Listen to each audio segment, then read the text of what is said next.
Вместо привычной формы сегодня все сотрудники санатория надевают хирургические и противочумные костюмы. Ранним утром они приняли 111 туристов из Таиланда сразу на карантин. Организовано ежедневный осмотр доктора и ежедневная термометрия, как положено, заполнение необходимой документации. Сколько раз в день приходят к ним врачи?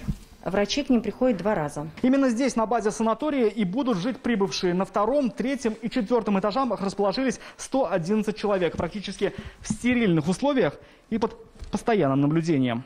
У нас работает еще группа волонтеров. Помимо врачей с туристами, постоянно персонал санатория. Они следят за самочувствием людей, питанием, условиями пребывания. Самочувствие нормальное, здоровые все, никто не кашляет.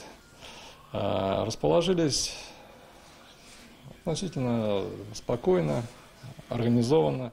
Андрей Николаенков, турист из Калуги, отдыхал в курортной Паттайе. Его и еще 110 пассажиров, включая 17 детей, приняли в Казани. Мы в Калугу хотели перебраться, но не получилось. Борт встречали сегодня ночью, сразу по приземлению, прямо в самолете. С помощью тепловизора их осмотрели сотрудники Роспотребнадзора. Среди туристов пассажиры из Самары, Перми, Кирова, Пензы и Татарстана. Сейчас у них у всех взяли анализы.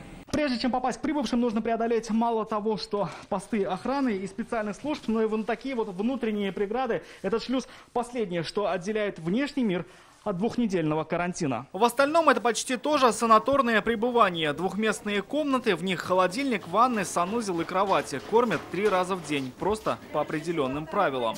Так, девушки, мальчики, обед, выходим. Просто идет как бы тележка, стучат в дверь. Отдыхающие эти выходят в масках обязательно и потом берут эту пищу.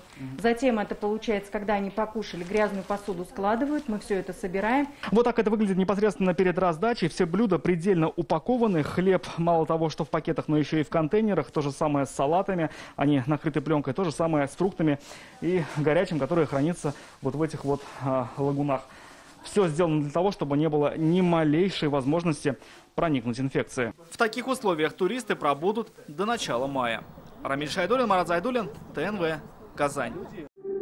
Яз яхшы хәбәрләр алып килә. Яңа гасыр каналында дөнья күргән җылы эзле фильмын кабат карарга телисезме? Күп санлы тамашачылар соравы буенча фильмның барлык серияләрен хәзер tnv.ru сайтында карарга була.